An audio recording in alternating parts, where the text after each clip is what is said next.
kayak update gitu ya berita-berita terkini dan percakapan yang sifatnya itu real time saat itu juga gitu.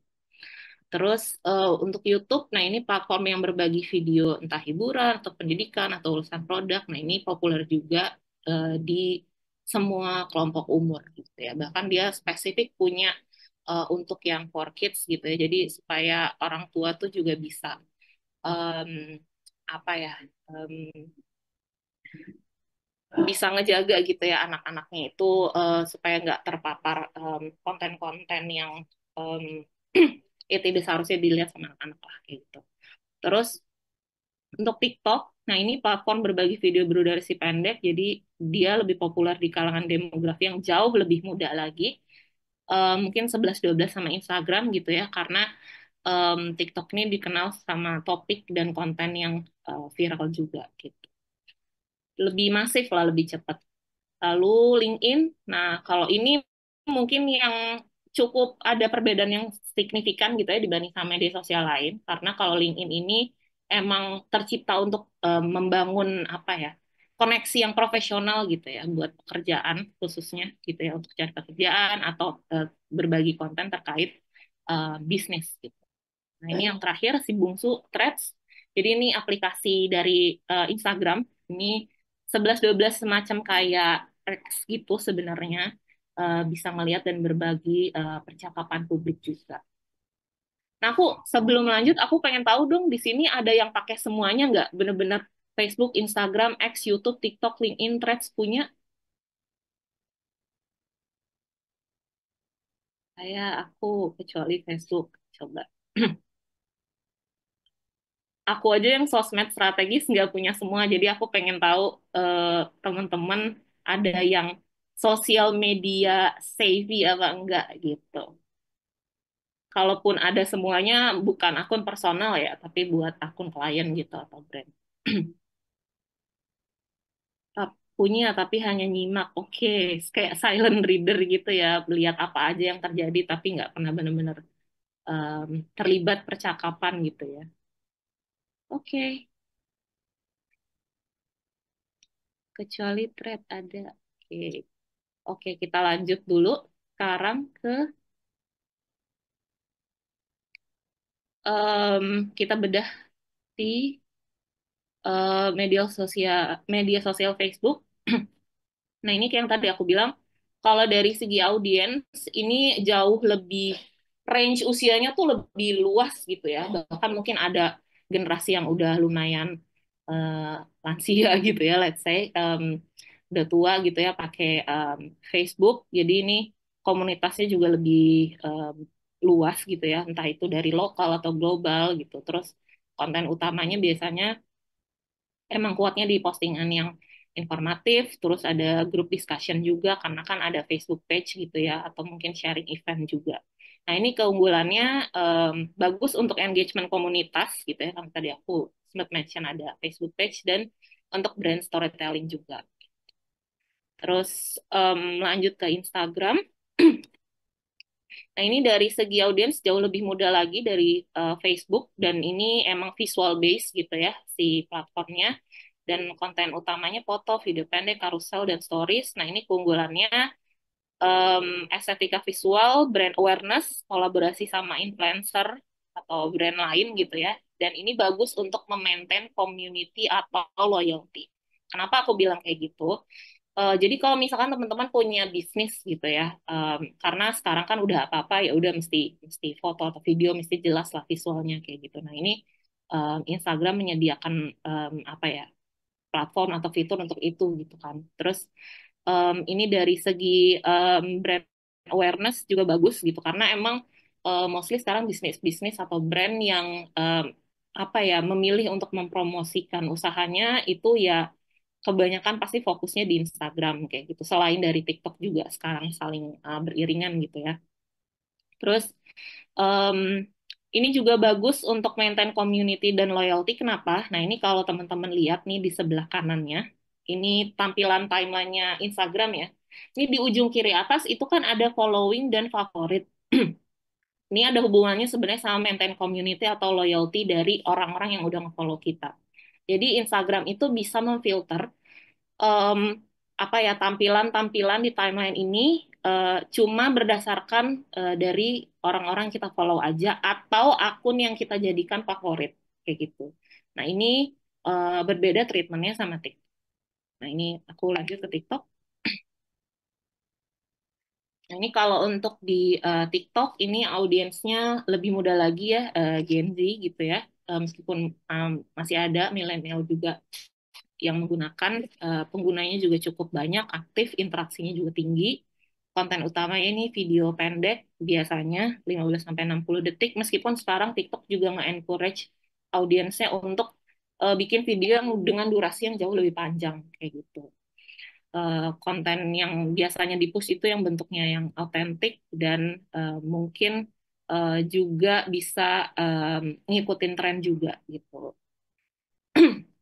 Jadi kalau aku ngelihatnya di TikTok sekarang itu banyak banget konten-konten yang di-push itu justru konten-konten yang em, apa ya, raw konten gitu, istilahnya teman-teman. Jadi konten-konten yang dibikin apa adanya, mungkin nggak dibikin briefnya dulu sebelumnya gitu ya. Jadi benar-benar yang ya udah natural gitu ya, apa adanya, nggak ada script misalkan. Terus secara visual juga nggak yang bagus-bagus banget, nggak yang sengaja ada tim yang ngedesainnya atau ngeditnya apa segala macam kayak gitu. Selama kuncinya adalah ada relevansinya sama audiens kayak gitu. Biasanya emang topik-topik yang dekat lah ya sama apa ya, isu atau kehidupan sehari-hari kayak gitu. Itu lebih banyak di-push juga dan konten-konten yang sifatnya menghiburan.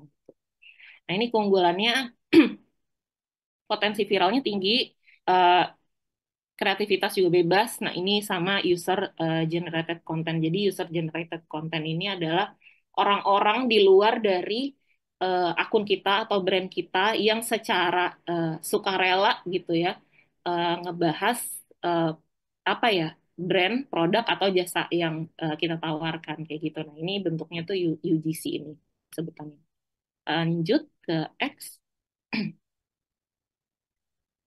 Nah, kalau untuk di X, nah ini audiensnya biasanya profesional muda atau tech savvy dan emang para pencari berita. Kenapa? Karena tadi aku sempat mention di awal, percakapannya itu bentuknya real time gitu ya. Dan konten utamanya itu thread atau tweet singkat, jadi dibikin kayak part-partnya gitu, dan real time interaction. Jadi nggak sedikit juga, banyak juga ya, sorry maksudnya banyak orang yang cari update info terkini dari X juga gitu ya sekarang. Terus keunggulannya itu untuk diskusi tren, terus customer service juga bisa, brand personality sama community. Kenapa? Karena tadi ya keunggulannya yang real time interaction itu, jadi banyak juga brand-brand yang menggunakan X ini atau Twitter ini semacam kayak customer service base-nya mereka. Jadi kalau misalkan kayak ada komplain atau apa gitu, bisa kayak langsung ke X-nya si brand tersebut, terus nanti akan ditanggapi di DM-nya atau di komen kayak gitu. Nah, aku juga nggak tahu kenapa, mungkin kalau kayak di Instagram atau TikTok gitu ya, tertutup notifikasinya gitu ya, jadi mungkin si adminnya juga nggak ngeh, tapi kalau X ini kebanyakan memang untuk menghandle itulah si customer service thing gitu pokoknya. Sama community juga. Kenapa aku bilang community? Karena nih kalau misalnya teman-teman atau Bapak Ibu lihat di yang sebelah kanan ini kan ada laman yang for you ya. Jadi for you ini semacam kayak tweet atau konten-konten yang dirasa kita akan suka atau ada relevansinya sama kita. Lalu ini following yang teman-teman kita aja yang kita follow.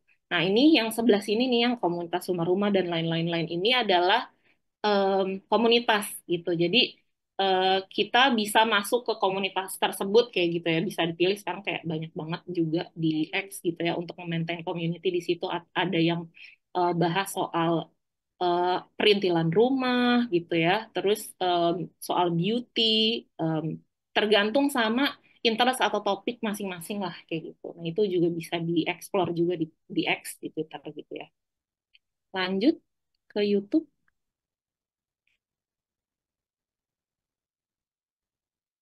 Oke. Nah, ini Kalau di YouTube audiensnya semua kelompok usia ya, karena tadi ada yang buat kids juga, aku sempat mention di awal. Dan fokusnya itu biasanya ke tutorial dan long form content. Dan konten utamanya itu video panjang, jadi bisa buat podcast atau series juga di YouTube gitu. Dan keunggulannya ya karena dia punya durasi yang panjang, jadi oke banget buat storytelling. Dan ini kalau dari segi teknisnya dia sangat SEO friendly. Aku pernah ikut bukan meeting sih ya, jadi diundang sama YouTube gitu ya, kayak tahun lalu kalau nggak salah. Jadi eh, perwakilan dari YouTube Indonesia itu bilang bahwa YouTube sekarang itu nge-encourage kreator-kreator baru. Jadi eh, mau itu yang target audiensnya beginner gitu ya, buat para pemula. Nah, dia akan ngasih ruang atau platform untuk itu. Makanya di situ aku sebut bagus untuk storytelling atau SEO friendly. Jadi SEO ini kan berhubungan sama keyword ya atau kata kunci gitu. Jadi kalau Bapak Ibu atau teman-teman misalkan memilih kata kunci yang tepat gitu, yang representatif untuk misalkan brand kalian atau personal branding kalian atau produk kalian itu em, apa ya, tidak menutup kemungkinan akan di-push juga sama YouTube kayak gitu. Terus lanjut ke LinkedIn. Nah, ini yang tadi agak beda ya dibanding sama platform media sosial yang lain. Nah, ini audiensnya itu lebih ke profesional gitu ya, dan kalaupun dipakai untuk bisnis, biasanya em, sifatnya itu B2B, jadi business to business, bukan B2C yang kayak kita langsung ke end user atau ke customer gitu. Jadi LinkedIn ini keunggulannya bagus untuk brand reputation. Jadi kalau misalkan let's say Bapak Ibu atau teman-teman udah punya brand atau produk yang lumayan established gitu ya. Nah, itu terus kayak kita pengen ngejaga brand image atau reputasinya, nggak apa-apa kalau misalkan mau dibikin LinkedIn-nya kayak gitu. Karena em, iya, segala yang berhubungan dengan iya reputasi, karir, profesional kayak gitu di LinkedIn lah ini tempatnya gitu. Dan uh, that's why konten utamanya itu adalah kebanyakan ya udah artikel, infografis, hasil survei, terus berhubungan dengan karir atau budaya kerja kayak gitu. Nah, ini tuh tempat-tempatnya profesional muda untuk saling sharing lah kayak gitu di LinkedIn ini. Jadi tapi entrepreneur juga bisa, banyak juga yang punya soalnya. Lanjut yang terakhir ke Threads. Nah, ini em, dia ini kan turunannya Instagram ya, jadi kayak semacam mininya X gitu, tapi Instagram yang punya. Audiensnya lebih spesifik lagi Gen Z gitu ya, mungkin nggak banyak yang menggunakan, belum banyak juga yang menggunakan kalau di Indonesia gitu ya. Dan ini konten utamanya ya udah kayak X aja gitu tadi, diskusi santai, opini singkat gitu, dan keunggulannya sama kayak X tadi, punya real interaction dan diskusi tren juga kayak gitu. Bahkan em, sekarang aku banyak menemukan di Threads itu yang bikin kayak konten-konten tips gitu ya, sharing atau enggak misalkan info-info loker juga banyak di Threads. Jadi kalau teman-teman mau misalkan ada yang mau resign gitu atau mau cari-cari info kayak gitu, Threads ini ternyata cukup bagus untuk em, kayak gitu. Lanjut. Nah, ini adalah alasan utama kenapa orang-orang itu menggunakan sosial media. Ini masih dari riset yang sama ya, dari We Are Social. Kita lihat di poin 1, 2, 3, 4, 5, 7 ya. Ini itu ada finding products to purchase. Itu maksudnya adalah mencari produk mana yang tepat untuk dibeli gitu ya. Atau untuk dimiliki kayak gitu. Nah, inilah alasan kenapa Bapak Ibu atau teman-teman semua em, apa ya, lebih lebih di encourage untuk menggunakan sosial media untuk promosi. Jadi sosial media ini masih sangat bagus banget ya tools untuk promosi dan marketing gitu. Ini terbukti ada risetnya juga. Selain dari yang pertama itu untuk bersosialisasi tentu ya, alasannya keeping touch with friends and family, terus mengisi waktu luang, terus cari tahu apa yang sedang update kayak gitu ya. Terus sama cari ya ini inspirasi, finding inspiration for things to do and buy, sama ini finding products to purchase. Nah, ini kan ada hubungannya dengan em, apa ya, kemampuan seseorang untuk membeli gitu ya. Jadi si sosial media ini tuh juga salah satu wadah atau sarana buat orang-orang mencari tahu kira-kira produk apa yang tepat untuk dia beli atau dia dimiliki lalu di purchase kayak gitu. Jadi gunakan sosial media seefisien, seefektif mungkin kayak gitu ya. Lanjut. Nah, tapi ada satu catatan lagi bahwa tidak semua sosial media platform itu perlu dimiliki.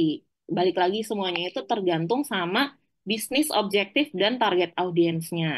Gitu. Jadi misalkan Bapak Ibu atau teman-teman punya usaha bisnis misalkan jual kurma gitu ya atau jual sirup kayak gitu. Kira-kira perlu nggak dibikin semuanya nih berapa tadi ya delapannya kayak gitu kira-kira efisien dan efektif nggak kalau ngerunning semuanya gitu. Takutnya kan nanti malah kewalahan ya dan PR banget untuk tim sosial media nya untuk ngehandle kayak gitu-gitu. Kalau misalkan punya tim yang cukup banyak mumpuni sih mungkin bisa aja ya, tapi tergantung. Nah, ini balik lagi semua ke bisnis objektifnya apa, tujuannya apa, terus target audiensnya juga disesuaikan sama em, sosial media yang dipilih gitu. Kalau misalkan emang mau mengincar yang lebih muda, mana kira-kira yang lebih masuk sosial medianya untuk digunakan kayak gitu. Nah, ini eh, selanjutnya Karira, Punten, ini ada pertanyaan yang tadi, yang platform mana yang cocok, tepat dan relevan untuk promosi UMKM? Tadi ada yang jawabnya ini enggak? Instagram, Facebook, dan TikTok. Nah, ini jawabannya ya. Aku pengen tahu dong, ada yang jawab tiga ini nggak tadi? Kalau iya, kira-kira jawabannya kenapa ya? Aku pengen tahu dong, boleh dong di-sharing teman-teman.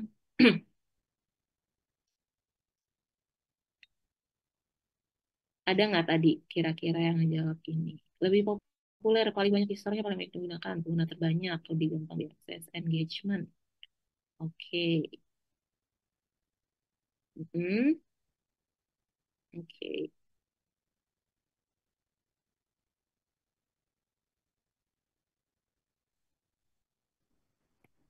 Ya, oke. Terima kasih jawabannya. Ya, semuanya jawabannya benar ya. Sekarang kita lanjut dulu ke slide selanjutnya. Nah, ini alasannya kenapa em, tiga platform sosial media tersebut dirasa em, paling tepat dan relevan lah ya untuk UMKM gitu. Pertama, karena kalau Instagram itu satu ya dia punya visual yang menarik karena tadi visual based content gitu ya bisa lewat Reels, carousel atau story yang interaktif. Terus Instagram juga punya fitur Instagram Shopping meskipun mungkin nggak semuanya ngeh dengan ini dan menggunakan ini gitu ya. Tapi Instagram Shopping ini aku ngelihatnya jadi lebih mempermudah kayak katalog gitu loh, brand katalog. Jadi kalau misalkan Bapak Ibu atau teman-teman mau coba explore gitu ya, Instagram Shopping gitu, itu sebenarnya kayak kayak mini web katalog untuk si brand tersebut gitu. Dan ini memudahkan juga untuk kalau ada orang yang misalnya mau check out langsung gitu. Dan eh, di Instagram juga ada fitur polling Q&A di story untuk bantu ningkatin engagement juga gitu ya. Nah, ini ada contohnya kalau untuk Instagram gitu ya. Misalkan nih ya, kayak dari UMKM kuliner itu bisa bikin video singkat soal cara penyajian makanan pakai Reels kayak gitu. Ini sebenarnya ada bisa diklik sih Kak, ada contohnya. Tapi kalau misalkan gak mungkin kan atau biar efisien waktunya bisa di skip aja kali ya. Apa gimana, Karira? Ah, ini nih, Kak. Oke. Nah, ini ada contohnya dari Nyemil Saji. Nah, dia kerjasama sama Tasya Farasya untuk nge-endorse eh, snack gitu ya dia. Dia menggunakan produknya untuk ya mungkin di mix and match lah ya dia sama makan apa segala macam gitu gitu. Oke, bisa dilanjut Kak ke selanjutnya. Nah, ini untuk Facebook, jadi bisa memanfaatkan grup komunitas untuk diskusi dan membangun loyalitas pelanggan. Tadi aku ngebaca salah satu komen yang menyebutkan soal komunitas Facebook itu bagus ya buat sorry, sudah Kak puasa nggak kuat. Maaf ya, maaf, maaf. Aku soalnya tadi kayak kepikiran apa ya buat contohnya gitu. Nah, ini karena Facebook rame buat komunitas The Power of Emak-emak. Ya, ini benar ya. Di Facebook itu masih banyak banget em, ibu-ibu gitu ya, yang menggunakan atau mungkin kayak ya UMKM kecil dan lokal gitu ya, yang masih menggunakan Facebook Marketplace untuk memasarkan produknya mereka kayak gitu. Jadi aku pernah tahun lalu tuh tinggal di Gili. Gili itu pulau kecil di Lombok gitu ya. Nah, mereka itu berinteraksi karena nggak ada GoFood, Shopee Food gitu-gitu di areanya karena pulau kecil kan. Mereka tuh pakai Facebook Marketplace itu buat jualan em, makanan sehari-hari, buat catering kayak gitu. Nah, itu di situ justru kuat banget gitu ya, komunitas Facebooknya kayak gitu. Jadi em, apa ya, kita nggak bisa menyamaratakan semua gitu ya, kayak harus pakai ini aja atau ini aja gitu. Jadi disesuaikan sama habit em, masing-masing, apa ya ya audiensnya kayak gitu.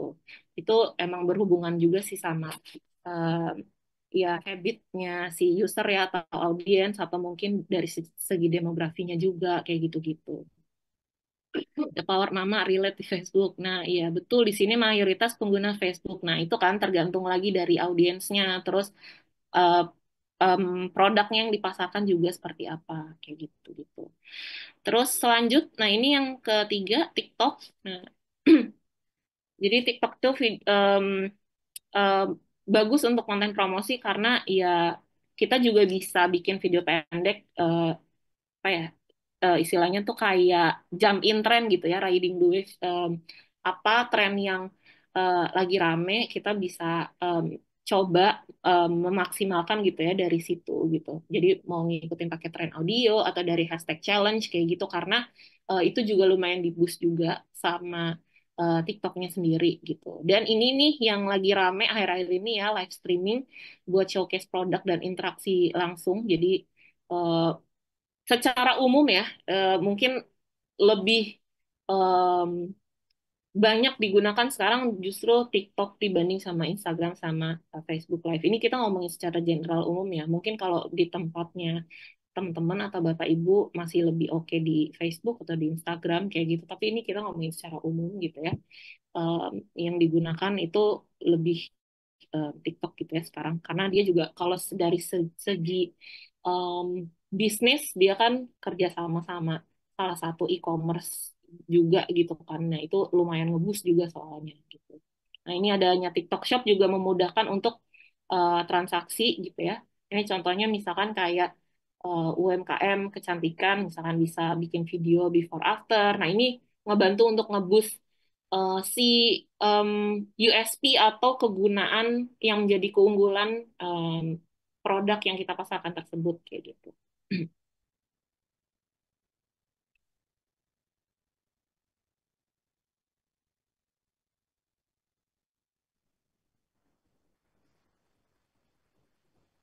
Karena di TikTok tuh kan kebanyakan video-video yang singkat gitu ya. Jadi ini bisa sebagai contoh gitu salah satunya. Terus boleh dilanjut Kak Rira? Oh, kita udah masuk quiz time nih. Oke. Nah, ini mungkin biar Bapak Ibu dan teman-teman agak segeran dikit gitu kali ya.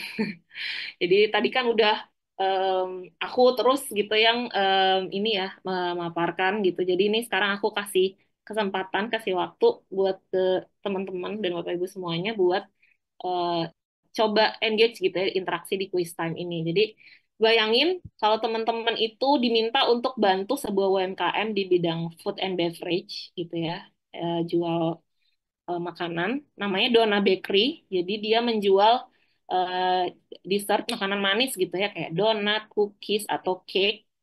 Nah, target audiensnya itu adalah sweet tooth. Jadi ini adalah pecinta makanan manis. Terus yang kedua, para pekerja yang sibuk dan tinggal di daerah urban atau kota-kota besar kayak gitu. Nah, anggapannya eh, Bapak Ibu atau teman-teman nih diminta bantu si Dona Bakery ini buat bikin kalender konten nih selama 1 minggu gitu. Nah, ini boleh teman-teman tulis di kolom chat konten seperti apa sih yang sebaiknya diupload sama UMKM ini selama seminggu ke depan gitu.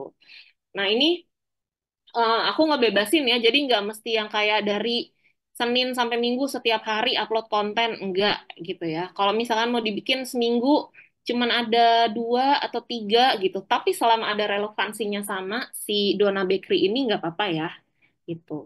Jadi kira-kira kebayangnya apa nih? Misalkan kayak, oh eh, kayaknya oke untuk naik di weekday nih karena orang-orang lagi produktif time-nya tuh di situ kayak gitu. Misalkan maunya di hari apa, eh, jam berapa, sama topiknya apa kira-kira kayak gitu. Aku pengen tahu nih kalender konten sederhananya aja dari teman-teman dan Bapak Ibu semua.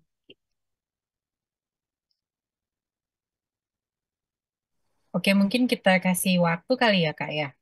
Boleh. Boleh.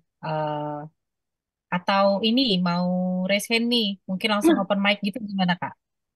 Oh iya, boleh, boleh. Boleh tuh, seru tuh. Hmm, Kayaknya lebih seru Deket-deket. open mic ya kalau ada yang mau em, apa coba menjawab gitu. Nah, ini Ah, Bu ya. Wike Noviani nih raise hand. Boleh, boleh. Halo Kak, izin jawab ya. Oh, Boleh. iya. Ya, kalau biasanya aku taunya kayak gini, misal dia Senin posting tentang jenis-jenis bukaan bagi pecinta manis. Bisa Terus tuh. hari Selasanya dia bikin promosi untuk yang beli donat gratis cookies atau cake untuk ukuran apa yang buka puasa sekeluarga dapat donat selusin gitu. Hmm, Terus kalau misalnya hari Rabunya ke apa lagi ya apa namanya entertainment gitu. Mana nih jenis donat yang sesuai dengan kepribadian kamu atau hmm, cookies dan cake sesuai kepribadian kamu. Terus nanti di hari Kamis mungkin balik ke promosi lagi atau apa ya bukber kalau di situ ada paketannya apa-apa aja. hmm, Biasanya aku memang ini lebih diselang-seling sih entertainment, hiburan, nanti habis itu promosi lagi. Terus kalau untuk prime time biasanya kalau untuk bulan puasa mungkin menjelang buka ya, di atas jam 3 atau jam 4-an gitu mulai orang nge-scroll, ya. mulai cari-cari tahu jadi mana mau bukber atau apa gitu. Terus ya biasanya yang ini lebih kalau untuk tinggal di daerah urban biasanya makainya di IG ya, Hmm, atau mungkin di TikTok sekalian juga bisa. iya. Gitu Kak. Betul. Oke, terima kasih Kak Wike Sama ya tadi ya. ya. Iya. Iya, betul. Karena biasanya kalau bisa di simplify lagi gitu ya, si topiknya atau pilarnya gitu, biasanya nggak jauh-jauh dari yang berhubungan dengan ya informasi, promosi, sama entertainment gitu ya, atau entertaining tadi gitu. Jadi dari 3 itu tuh bisa diolah tuh banyak kan ya turunannya konten-kontennya.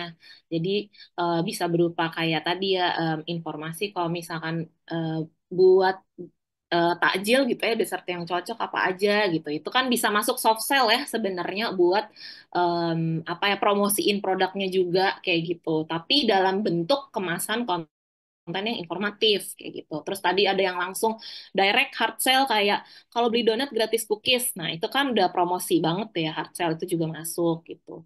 Kemudian tadi entertaining kayak gitu. Nah, ini mungkin bisa diolah sama tim sosmed atau kreatifnya lagi. Bisa dicari tuh misalkan kayak oh tren yang lagi viral sekarang apa ya kita coba ini yuk tap in produk kita gitu. Bisa nggak nih kalau ditweak sebagai konten kayak gitu. Nah, ini tuh bisa juga ya buat diproses kayak gini. Ada lagi yang mau menambahkan? Satu lagi boleh deh, Kak. Boleh. Dari Kak Agus Syawal deh. Halo, selamat siang. Oh, iya, halo selamat siang. Silakan. Saya kepikirannya untuk kalender konten seminggu itu, misalkan hari Senin nih, Senin kontennya quote motivasi, motivasi gitu ya. Mhm. Nah, ya mungkin promo diselipin promo apa semangat ke Mhm. apa dengan makanan manis, bikin hari jadi manis gitu misalkan. Terus hari Selasa konten testimoni pelanggan. Kemudian Yes. hari Rabunya bisa behind the scene proses masak di toko misalkan ya. Kan cocok lah buat entertain gitu ya. Kemudian Kamisnya ke bisa konten rekap menu paling laris minggu misalkan. Terus Jumat ke promo misalkan beli dua paket gratis apa gitu. Itu dari donat atau cookies atau cake-nya. Nah, Sabtu biasanya orang eh, senang kali kalau kita kasih giveaway. Mhm. Nah, minggunya nanti ada polling atau Q&A tentang menu favorit dan saran menu baru gitu. Kayak kayak gitu deh untuk apa eh, kalender konten seminggunya. Oke, iya. Terima kasih Mas Agus buat jawabannya. Ya, betul ya. Sebenarnya mau apapun jenis konten yang nantinya akan diproses dan dipublish gitu, semuanya balik lagi idealnya adalah disesuaikan sama audiens kita gitu. Jadi ini kayak customer centric juga lah ya ibaratnya kayak gitu. Jadi karena ya, kan sosial media ini gimana caranya kita persuasif ya, merayu, membujuk orang buat pertama kita kayak caper dulu gitu kan ke potensial customer kita gitu. Terus nanti kalau kita udah dapat attentionnya mereka, mereka kan juga willing untuk cari tahu lebih banyak soal produk kita gitu. Sebelum pada akhirnya itu ada konversi gitu, ada penjualan dari si apa namanya proses tersebut gitu. Nah, ini tuh kita juga harus tahu banget sih audiens kita tipenya tuh apakah dia suka konten-konten yang informatif, apakah yang hiburan, atau mungkin ada orang-orang yang memang suka diberi afirmasi atau validasi kayak gitu-gitu ya. Jadi kayak misalnya cari konten-konten yang sekiranya mungkin relate gitu ya sama apa yang mereka alami kayak gitu-gitu. Nah, itu kan juga bisa memantik apa ya engagement gitu ya, percakapan juga di sosial media kita gitu. Sebentar aku kayak tadi ngeliat ada konten bisnis. Ya, betul. Nah, ini udah lumayan banyak nih ya yang menjawab juga. Terima kasih teman-teman buat jawaban-jawabannya. Em, Cukup interaktif ya ternyata karena ini ternyata banyak juga nih yang ikut. Jadi semangat aku seneng ngelihatnya gitu. Terus em, gimana nih Kak Rira? Apakah kita lanjut lagi atau Dulu aja, Kak. ada satu lagi mungkin yang boleh untuk ikut menjawab. Boleh deh satu lagi deh terakhir. Oke. Silakan, Kak Mardia. Halo, selamat siang, Kak. Izin nggak nyalain ini karena posisinya lagi hamil, jadi agak ngap ya. It's okay, nggak apa-apa, Kak. Ya, oke. Tadi aku udah post sih konten yang bakal aku buat itu dari day 1 sampai day day 7, Kak. Kenapa? Karena setiap hari kalau misalnya kita mau promosi itu usahakan di sosial media harus ada minimal satu konten banget karena Hmm. untuk orang-orang aware sama brand kita. Jadi day 1 aku akan kasih topik tentang ini makanan rekomendasi yang bisa balikin mood. Karena tadi targetnya itu para pekerja yang sibuk kan. Jadi Yes. kebanyakan pasti mereka banyak sibuk terus akhirnya apa ya hari-harinya itu pasti udah pusing gitu. Jadi salah satunya bisa di Dona Bakery ini. Terus yang day 2 aku akan kasih topik ternyata makanan-makanan ini cocok buat kamu yang sibuk. Mana yang paling favoritmu. Jadi ini juga sekalian ngasih tahu di Dona Bakery itu ada donat, ada cookies, ada cake, jadi bermacam-macam produknya. Terus day 3 aku akan kasih topik makanan-makanan yang bisa jadi hampers lebaran karena momentum ini juga bulan puasa, jadi bisa cocok bisa masuk gitu ke target audiens Muslim juga. Terus kemudian day 4 aku akan kasih topik pilihan menu favorit dan rekomendasi Dona Bakery. Jadi aku sebagai pemilik usaha Dona Bakery, aku akan kasih tahu produk-produk aku, kenalin juga ke konsumen atau ke audiens apa aja yang ada di Dona Bakery. Day 5 aku akan kasih promo langsung karena tadi udah kita pencerdas, udah awareness, terus aku akan langsung hard selling. Jadi promo Hmm. beli satu lusin donat gratis satu toples cookies. Jadi satu toples cookiesnya mungkin yang kecil aja, yang kecil-kecil sebagai hadiah buat mereka yang udah beli banyak gitu. Terus day 6-nya aku kasih promo hampers lebaran tahun ini gitu. Jadi nanti ada paket satu, paket 2, paket 3. Terus day 7-nya aku kasih topik beli produk Dona Bakery minimal 500.000 dapat voucher tiket nonton gratis di XX1. Misalnya aku akan kerja sama dengan XX1 atau CGV gitu. Jadi ini bisa upselling juga nih sama produk aku gitu sih Kak. Mohon Iya, kasih masukannya. iya. Thank you. Thank you, Kak. Siapa tadi namanya? Maaf. Iya, Kak Iya. dia, dia Iya. Mardiah ya. Oh, Kak sorry. dia. Mm-mm.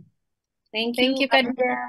Iya, Ya, nah ini lebih lengkap lagi ya karena tadi kan aku masukin target audiensnya ada salah satu para pekerja yang sibuk. Nah, biasanya kalau ngomongin soal pekerja terus sibuk itu nggak jauh-jauh dari mental state-nya mereka gitu, kayak uh, tingkat stres apa segala macam dan ini juga tinggal di kota-kota besar kayak gitu ya. Nah, ini mungkin jadi salah satu masukan atau insight bagus juga gitu ya. Mungkin teman-teman atau Bapak Ibu semua yang di sini sebagai pelaku usaha, entrepreneur atau lagi ngehandle sosial media gitu ya.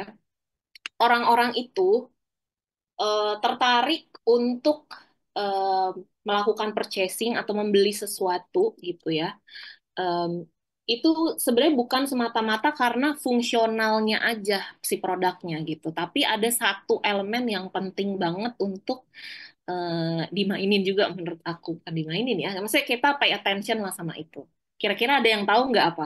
Tadi sebenarnya udah disebut sih sama Kak Diah gitu ya, berhubungan sama si para pekerja yang sibuk ini. Coba aku pengen tahu deh, ada yang bisa jawab nggak? Kira-kira apa? Iya, betul, Kak Herastu Handayani, juga emosi. Orang itu tergerak karena emosi ya, teman-teman. Jadi em, kalau kita bisa drive emotionsnya si audiens kita itu akan jauh lebih bagus lagi. Jadi aku pernah baca di LinkedIn, aku lupa itu surveinya dari mana. Nah ini kalau ini agak OT dikit ya, tapi mungkin ini bisa jadi masukan bagus juga karena kalau LinkedIn itu kan banyak insight soal bisnis-bisnis juga gitu ya. Suaraku putus-putus kah? Masih aman nggak? Aman kok, Kak. Oh, aman Dia ya. kok. Aku izin lanjut ya. Jadi ada yang menyebutkan bahwa sekarang brand itu atau para pelaku usaha lah ya intinya itu harus bisa berempati. Nah, ini mungkin ada hubungannya sama emotion yang tadi gitu ya. Kenapa? Karena eh, kalau kita hanya memikirkan kayak gimana caranya supaya produk kita dikenal sama orang banyak, exposure-nya bagus, brand awareness-nya tinggi gitu. Tapi tanpa menempatkan diri kita ada di POV-nya konsumen atau customer-nya kita. Nah, itu apa ya, ada minus juga gitu, ada gap di situ. Jadi kayak misalkan contoh nih, em, brand em, skincare gitu ya.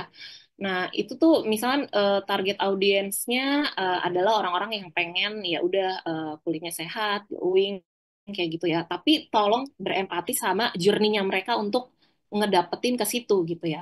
Jadi eh, ada satu em, contoh yang sempat viral tuh ya kemarin, padahal itu brand skincare gitu ya. Jadi dia tuh kayak ngelakuin skin shaming gitu buat orang-orang yang acne fighter kayak gitu ya. Padahal itu bisa jadi salah satu potensial customer kuatnya mereka banget gitu ya. Nah, itu hati-hati di situ gitu ya. Kita harus belajar ya itu ya, drive emotions, bisa berempati juga kayak gitu. Jadi instead of ngatain mereka kayak ih jorok kalau yang mukanya jerawatan atau kusam apa segala macam kayak gitu. Karena kan kondisi badan orang, tubuh orang, kulit orang itu beda-beda gitu ya. Nah, itu mungkin perlu diperhatikan lagi kayak gitu. Jadi em, di luar dari segi teknis itu juga gitu ya, sama mungkin relate ya sama isu-isu yang sedang terjadi. Sebenarnya nggak mesti yang kayak political banget atau kayak gimana gitu, tapi dengan ini tuh audiens kita tuh jadi ngeliat gitu, oh apakah aku sama si brand itu tuh punya kesamaan value atau enggak. Kayak gitulah kurang lebihnya gitu kan. Kayak kemarin tuh sempat rame kan, kayak brand-brand mana aja yang perlu masuk dalam boycott list kayak gitu-gitu, mana yang enggak kayak gitu-gitu. Nah, ini kan sebagai salah satu contoh ya, bukti kalau brand itu juga harus punya emotional awareness gitu ya, harus bisa berempati juga dan segala macam gitu, dan penting buat punya value gitu. Nah, dari sekian banyak konten yang nantinya kita produce gitu ya, usahakan bahwa konten kita itu juga punya value lebih gitu. Jadi anggapannya gini teman-teman, Eh, kita adalah orang-orang yang belum tahu gitu ya, awam soal brand atau produk atau jasa ini, misalkan kayak gitu. Nah, kenapa aku harus follow konten ini, follow konten ini, follow sosmed ini gitu. Nah, itu kan harus ada alasannya kan, kenapa? Kayak misalkan, oh aku nggak mau ketinggalan info soalnya dari akun sosmed ini karena konten-konten yang dia share itu nggak melulu jualan aja gitu. Jadi ada value yang lebih yang bisa dia tawarin kayak gitu. Nah, ini kan bisa jadi nilai plus juga sebenarnya buat tim brandnya, tim PR-nya, tim sosmednya, marketing as a whole team kayak gitu. Jadi um, kalau buat aku ini adalah kerja sama tim juga gitu ya, gimana caranya ngegodok brainstorm supaya um, keberadaan si brand ini tuh apa ya, ya punya value lebih lah gitu di matanya audiens kayak gitu. Jadi teman-teman kalau misalkan mau coba apa namanya eh, ngebangun sebuah akun sosmed gitu ya atau konten. Nah, itu perhatikan juga siapa target audiensnya yang mau kalian caperin gitu ya, grab attentionnya, terus ngisi tengah-tengah lah sama maksud dan tujuan dari brand atau produk yang mau kalian pasarin tuh seperti apa kayak gitu. Jadi kalau bisa meet in the middle kayak gitu, jadi itu akan lebih bagus menurut aku, akan lebih optimal gitu. Terus boleh lanjut dulu, Kak. Ini berarti quiz time sudah ya. Terima kasih teman-teman yang udah menjawab dan terlibat tadi. Kita lanjut ke tren dan hashtag.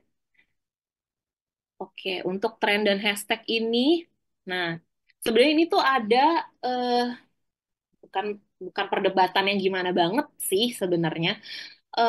Banyak orang-orang yang bergelut di dunia digital marketing itu mulai mempertanyakan gitu ya, kayak sebenarnya hashtag ini masih eh, apa ya, efisien nggak sih, masih relevan nggak sih untuk digunakan dalam sebuah konten gitu. Karena em, ternyata banyak beberapa sosial media platform yang sudah menggeser tren tersebut dan menggantikannya dengan SEO tadi, apa, search engine optimization gitu ya, lewat keyword gitu. Karena tadinya mungkin SEO belum terlalu digalakan banget. Nah, salah satu yang ngeboost itu adalah dari si hashtag ini gitu. Tapi em, apa namanya, masih banyak juga orang yang menggunakan hashtag karena dirasa masih relevan ya dan ngebantu untuk meningkatkan visibilitas si brand atau produknya itu gitu. Nah, ini untuk mengikuti tren yang relevan, emang tren di sosial media itu kan apa ya, dia itu dinamis ya dan cepet banget berubah gitu. Tapi nggak semua tren juga sebenarnya, ini catatan lagi ya, kayak tadi sebenarnya nggak semua platform itu bisa kita jalanin semua karena tergantung objektif dan target audiensnya sama tren ini gitu. Jadi pilih tren yang sekiranya relevan sama bisnis kita kayak gitu. Kalaupun nanti misalkan mau kayak coba di-tweak gitu ya untuk strateginya dan segala macam gitu, tapi tetap disesuaikan juga sama brand value sama audience targetnya juga. Kayak misalnya nih contoh gitu ya. Kalau untuk bisnis skincare, tren-tren yang umum gitu kayak glow up challenge kayak gitu itu mungkin masih bisa diikuti lah ya kayak gitu. Terus nah ini kayak hashtag throwback, nah ini juga bisa untuk storytelling brand gitu. Jadi em, apa ya orang tuh ngelihat kita nggak cuma as brand yang udah produk jualan aja gitu, tapi kan ada kayak semacam orang-orang di baliknya, ada storytellingnya, kenapa brand ini eksis, kenapa brand ini ada, kenapa brand ini diciptakan, tujuannya apa, visi misi apa segala macem kayak gitu. Em, itu kan juga menambah value juga gitu ya sebenarnya. Terus, nah ini ada beberapa tools juga yang bisa digunakan buat eksplorasi tren saat ini. Nah ini kalau di Instagram sama TikTok itu bisa lewat explore page juga salah satunya. Terus Google Trend. Em, nah ini dari Google mungkin bisa ngebantu juga gitu ya kata kunci pencarian apa yang sekarang lagi banyak dicari di Google gitu ya, di googling sama masyarakat gitu, dan itu juga bisa dipilih berdasarkan em, apa ya wilayah gitu ya, teman-teman domisilinya di mana gitu. Terus di X tadi yang explore trending topic karena kan itu sifatnya real time interaction gitu ya. Terus ini untuk hashtag generator tools. Nah ini third party ya, ibaratnya jadi kayak pihak di luar dari si platform sosial media tersebut. Nah ini ada dari Ritek sama hashtag EFI gitu. Nah terus lanjut ke cara mengetahui tren masing-masing dari platform itu gimana sih? Pertama nih dari Instagram dulu ya. Nah ini kalau em, Bapak Ibu atau teman-teman Instagramnya itu udah Instagram business page. Jadi Instagram itu kan punya 3 tipe. Ada yang tipenya personal, ada yang tipenya kreator, ada yang tipenya bisnis. Nah bisnis ini sangat amat disarankan untuk teman-teman yang emang ngejalanin sebuah usaha gitu. Karena ini supaya bisa tahu insight yang masuk ke konten kalian ke akun kalian tuh seperti apa kayak gitu. Nah, ini kalau misalkan udah diubah jadi Instagram business page, ini Instagram menawarkan fitur ini nih si insight ini gitu. Jadi nanti ketika masuk ke insight ini akan ada fitur inspiration di Instagram Insight itu. Ini kan berlaku buat Instagram for business aja ya. Jadi di situ juga bisa dilihat gitu ya. Nah, ini ada dari sebentar. Ada dari reels yang uh, lagi trending tuh seperti apa, terus dari audio yang paling banyak digunakan, terus akun. Nah, ini berdasarkan em, akun apa ya, entah itu dari influencer atau brand besar yang mungkin punya relevansi atau similarity sama akun yang kita jalankan kayak gitu. Nah, ini mungkin kurang lebihnya bisa buat referensi juga ibaratnya kayak gitu. Ya nanti kalau yang belum tahu ada fitur ini di Instagram, boleh coba dicek ya. Kalau yang udah pakai Instagram for business gitu. Lalu lanjut ke Facebook.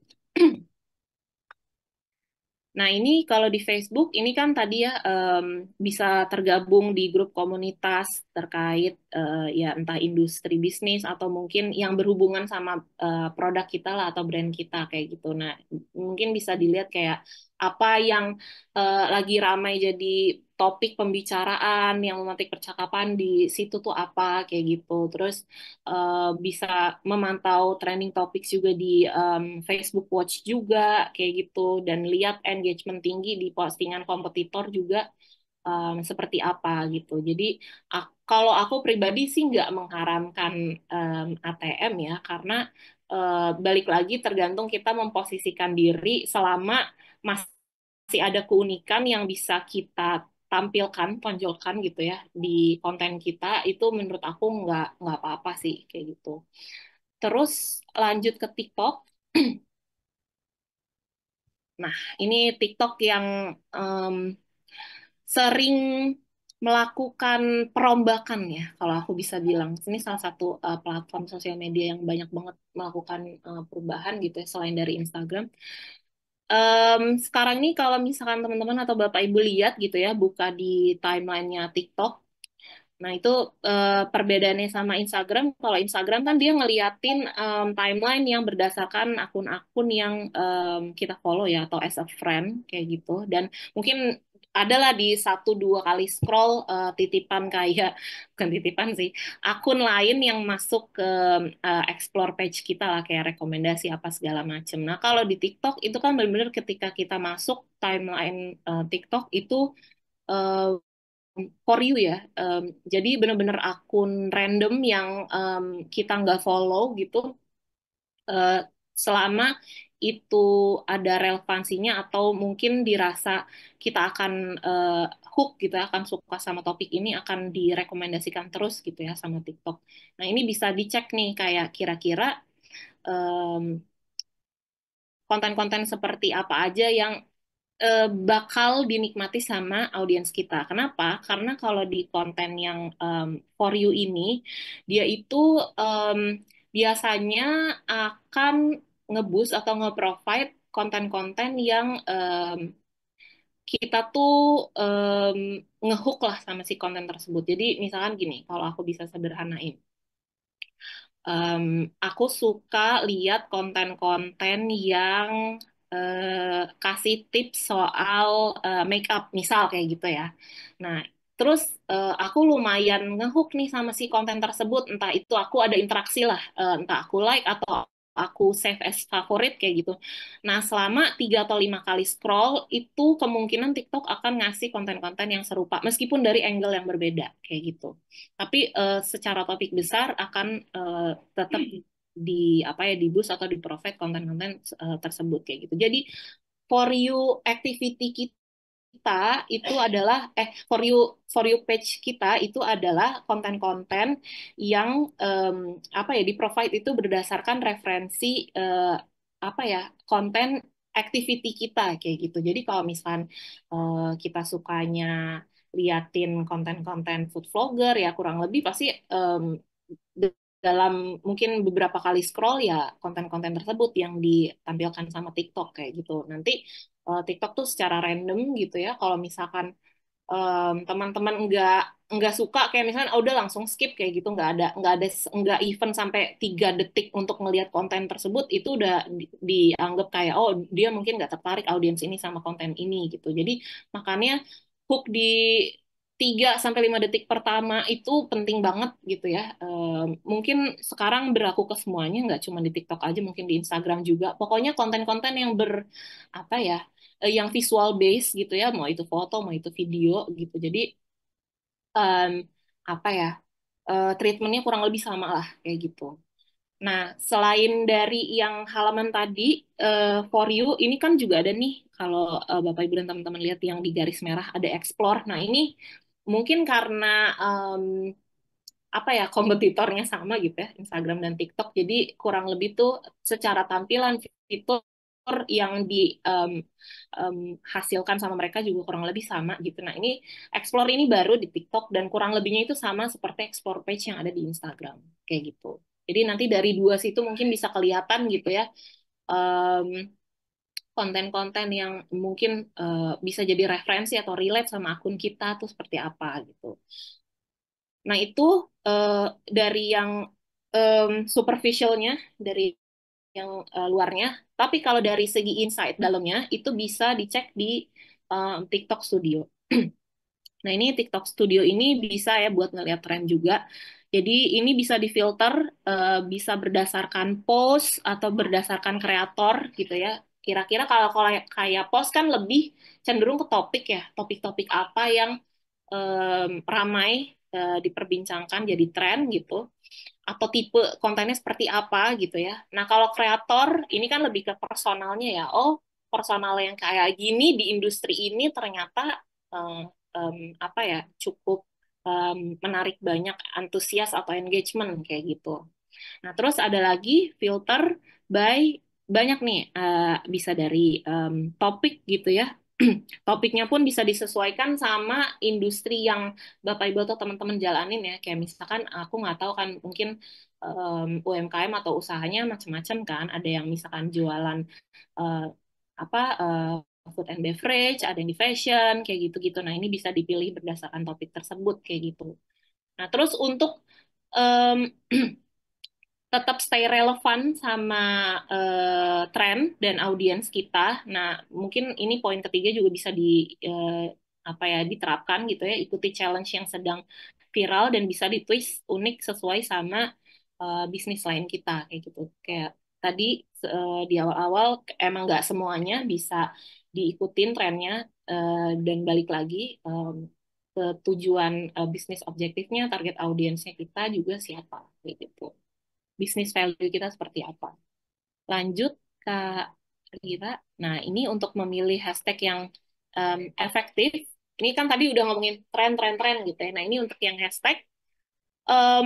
Karena tadi di awal aku sempat mention bahwa ada pros and cons gitu ya penggunaan hashtag sekarang karena udah digeser trennya sama SEO, tapi masih ada beberapa yang mengoptimalkan dan menggunakan itu.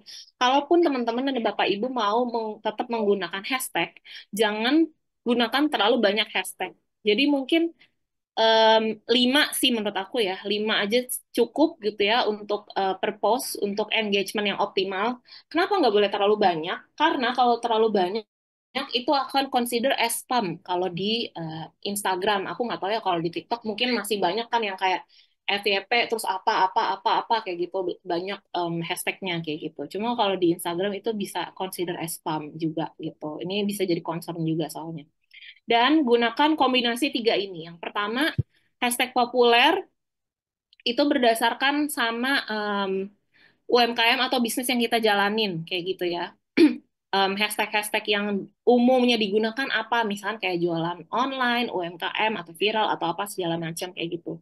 Nah, yang kedua itu bisa yang lebih spesifiknya lagi. Jadi, ini bisa nge-highlight produk yang kalian jual, kayak misalkan kue kering, atau jual kue lebaran, atau apa, misalkan kayak gitu. Nah, yang lebih spesifik ini lebih lebih bagus lah, kayak gitu. Terus yang ketiga, nah ini hashtag brand sendiri. Nah ini bener-bener berdasarkan kreativitas masing-masing ya, jadi bebas. Jadi hashtag brand sendiri ini atau istilahnya apa ya signature brandnya kalian lah, hashtag signaturenya gitu. Jadi misalkan ini kayak UMKM Basnas atau misalkan brand kalian namanya apa gitu. Kedai kopi berkah atau apa kayak gitu. Terus ada hashtag tersendiri yang jadi tagline UMKM teman-teman kayak gitu. Nah, itu mau ditambahin juga bisa. Kenapa perlu? Karena kalau dari aku sih untuk ngeliat eh, performance konten tersebut ya. Jadi misalkan hashtag konten konten tersebut disematkan si hashtag brand ini gitu ya. Nah, aku pengen lihat dari konten tersebut itu udah menghasilkan insight berapa banyak performance-nya cukup bagus apa enggak gitu. Nah, gimana caranya nyarinya biar nggak pusing? Nah, itu dari si hashtag tersebut kan juga masih bisa gitu ke crawl di apa namanya untuk performance kontennya juga gitu. Terus kita lanjut. Oh, ini udah masuk ke subtopik baru. Nah, tadi udah ngomongin soal tren dan hashtag. Kita masuk ke copywriting. Agak padat ya, nggak apa-apa ya. Semoga teman-teman masih tetap semangat ya buat ngikutin. Ini udah masuk ke subtopik baru nih soalnya. Oke. Em, jadi ini secara sederhana, copywriting itu adalah teknik yang umumnya digunakan buat komunikasi secara gak langsung ya ke audiens kita. Jadi kopi, kopi itu bukan bukan kopi literal yang kopi diminum ya, kopi tulisan gitu ya, kalimat, kata gitu yang sifatnya tuh merajuk, membujuk, persuasif gitu ya, atau sugestif, memberi suggestion ke audiens gitu. Makanya copywriting ini dibuat sesingkat mungkin, tapi bisa menarik perhatian audiens. Nah, mungkin teman-teman ada yang em, masih bingung gitu ya. Oh, tapi ada juga nih content writer gitu, ada juga nih copywriting gitu. Nah, itu yang membedakannya itu di sini gitu. Kalau copywriting itu memang tujuannya lebih untuk apa ya? Tujuannya itu kan untuk brand ya, untuk sales kayak gitu. Jadi diusahakan kopi yang dihasilkan itu singkat namun catchy kayak gitu. Nah, kalau konten itu kan lebih kayak yang long form, bentuknya informatif, edukatif kayak gitu ya. Nah, em, dari segi em, apa kegunaannya aja tuh udah beda kayak gitu. Mungkin ini lebih kayak ke komersial kalau copywriting gitu. Kalau content writer ya udah lebih kayak yang em, artikel long form, panjang, informatif kayak gitu-gitu. Nah, dalam penyusunan copywriting itu juga kita punya beberapa metode yang digunakan supaya lebih efektif untuk menyampaikan pesan. Nah, ini ada beberapa formulasinya ya. Mungkin teman-teman ada yang udah familiar atau ada yang bekerja sebagai copywriter juga mungkin di sini. Nah, ini yang pertama ada formula copywriting AIDA. Nah, ini kita mulai dari yang A-nya dulu, yang awal, attention. Jadi ini untuk menarik perhatian audiens dengan kalimat pembuka yang menarik. Ini aku kasih salah satu contoh studi kasusnya. Misalkan ada UMKM bernama dapurrame.jkt. Nah, kita memanfaatkan formula attention ini untuk memperkenalkan si UMKM Dapur Rama ini sebagai usaha kuliner yang punya apa ya, nge-provide catering gitu ya sebagai dengan berbagai pilihan menu, makanan utama sama side dish-nya dengan harga yang terjangkau. Jadi kalimat copywriting-nya bisa dibuat kayak gini. Misalkan kayak, siapa bilang makan enak tuh harus mahal, Dapur Rama bisa jadi pilihan kamu buat makan enak tanpa bikin kantong kering. Atau mau makan enak tanpa ribet, rasa rumahan yang ngangenin di tiap suapan, misalkan kayak gitu. Jadi kayak ibaratnya attention ini hook-nya gitu ya di awal. Terus I-nya, interest, ini membuat audiens tertarik dengan manfaat produk kita.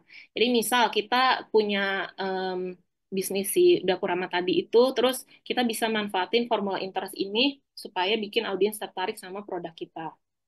Jadi si kalimat copywriting-nya itu bisa dibuat kayak, kini Dapur Rama bisa hadir di acara penting kamu loh, menu yang tersedia pun beragam dan pastinya harganya terjangkau. Atau Dapur Rama hadir dengan menu rumahan lezat yang bikin nagih, cocok buat harian atau acara spesial kamu. Misalkan kayak gitu. Jadi ada em, kayak semacam daya tarik gitu atau keunggulan yang mau kalian tawarin ke audiens kayak gitu. Lanjut ke D yang desire. Nah, ini ngebangun keinginan untuk memiliki produk gitu.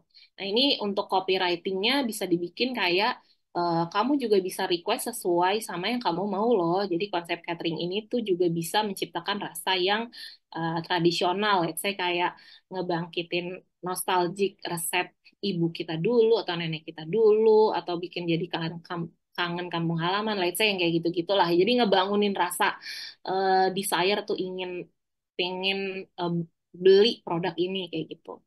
Rasa bintang 5 praktis dan selalu fresh, Dapur Rama siap manjain lidah tanpa harus keluar rumah misalkan kayak gitu. Jadi ada value tambahan yang lain tuh gitu selain tadi harganya murah, rasanya seperti ya itu menu atau resep rumahan, terus praktis juga gitu. Nggak nggak perlu kayak kita repot-repot hassle, jadi cukup ya udah terima beres lah kayak gitu. Terus dari action yang terakhir A, nah ini mengajak audiens untuk membeli atau melakukan tindakan tertentu. Ini kalau teman-teman yang bekerja di digital marketing as copywriter atau social media konten gitu, pasti familiar sama CTA ya, call to action. Nah, ini tuh action nih tindakan persuasif buat ngajak audiens kita untuk melakukan tindakan tertentu kayak gitu. Nah, ini tergantung objektifnya nih, tujuannya apakah untuk check out, apakah untuk daftar apa-apa kayak gitu. Nah, ini disesuaikan tuh bisa. Cuman kalau action ini kan lebih kayak ya udah pamungkasnya gitu ya, kalimat pamungkas ngajak gitu. Jadi kayak kalimat copywritingnya bisa dibikin Tunggu apa lagi? Cobain nikmatnya Choipa. Nah, ini side dish-nya ya, misalkan dengan varian isi yang memanjakan lidah. Hubungi kontak yang tertera di bio atau bisa dipesan online.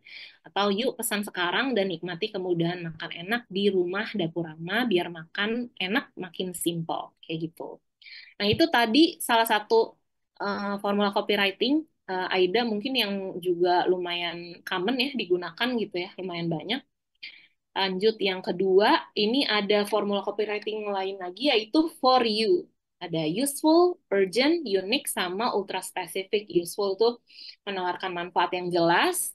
Urgent itu memberikan rasa mendesak, jadi ada urgensi gitu ya. Kenapa kita harus punya, kenapa kita harus beli gitu. Terus unik, menawarkan keunikan produk gitu ya. Ini menunjukkan keunggulan produk juga berarti, sama ultra spesifik. Jadi menyampaikan detail yang lebih jelas lagi. Nah, ini contohnya misalkan gini.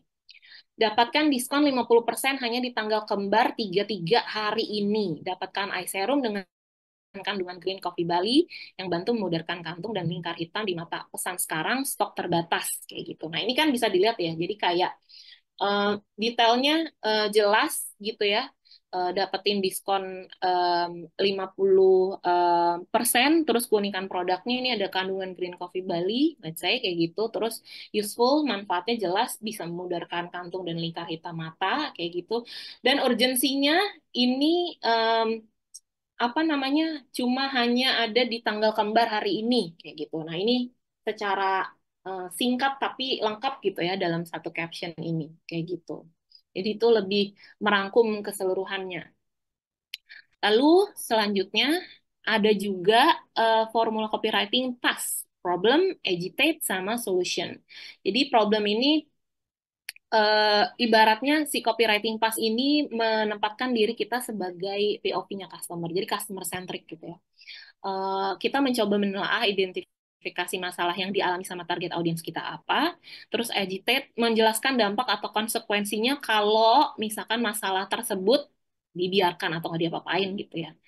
Makanya kita hadir di produk ini sebagai solusi gitu, menawarkan solusi gitu. Jadi solutif lah keberadaan kita tuh. Yang bisa ngebantu audiens mengatasi masalah tersebut. Nah, ini contohnya ya.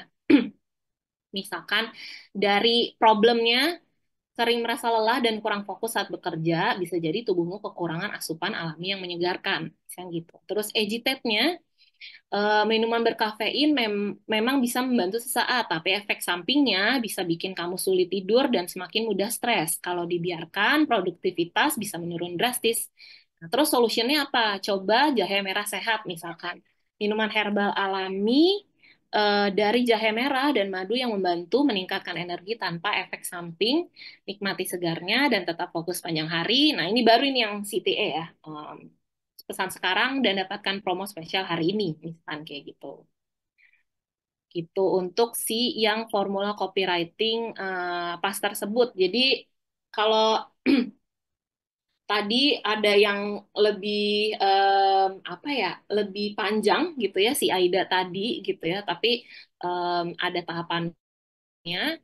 Terus ada yang lebih simpelnya lagi yang for you. Nah, ini menurut aku juga cukup apa ya, efisien sih si pas ini gitu. Cuman balik lagi dari kitanya harus harus aware ya, harus peka sama mungkin yang jadi problem audiens kita tuh apa kayak gitu. Jadi ini berangkat dari ibaratnya pain point tuh kayak semacam konflik atau problemnya audiens kita tuh apa gitu. Jadi berangkat dari situ dulu, baru kita mencoba nawarin solusinya seperti apa. Oke, boleh dilanjut. Nah, ini sekarang quiz time lagi. Tadi udah kalender konten. Sekarang aku mau ngajak teman-teman, Bapak Ibu semua untuk bikin caption gitu ya. Jadi ini study case-nya masih sama si Dona Bakery yang tadi ya. Jadi bayangin Bapak Ibu atau teman-teman itu diminta untuk bikinin caption gitu ya untuk si Dona Bakery ini. Target audiensnya masih sama. Tadi sweet tuh para pekerja yang sibuk dan tinggal di daerah urban atau kota besar. Terus tolong bantu UMKM ini bikin caption promosi yang menarik untuk diupload bersama dengan poster yang ini nih. Si tart cream coklat ini special promo hari ini gitu. berdasarkan formula copywriting. Formula copywritingnya aku bebaskan, terserah Bapak Ibu dan teman-teman mau pilih yang AIDA atau yang For You atau yang pas kayak gitu. Jadi bisa coba di apa ya dieksekusi gitu kali ya. Mungkin aku kembaliin dulu ke Kak Rira kali, Kak Rira untuk memoderasi. Ya, ah, oke. Ini kita akan satu orang aja ya, karena kita juga keterbatasan waktu ya Kak ya, kebetulan ya. Oke. Nanti mungkin ada dari rekan-rekan di sini ada yang mau raise hand lagi untuk menjawab tentang si formula copywritingnya yang cocok nih buat Donald Cake and Bakery nih. Gambarnya seperti di samping ini kira-kira captionnya apa sih yang paling cocok gitu ya? Kak, oke ya. Yuk, sudah siap? Satu orang saja?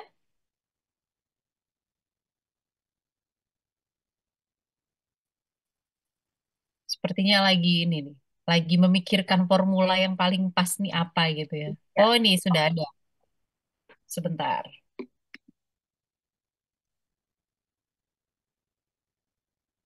Ada tadi siapa? Kak Dava ya?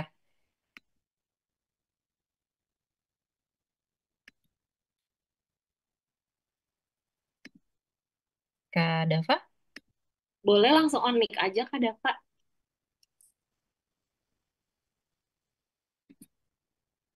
Kak Dava ya tadi ya? Kak Muhammad Dava ya? Atau ya, Kak Dava ya? Tadi ya? Resen ya? Iya Kak. Oh ya, mau coba jawab Kak?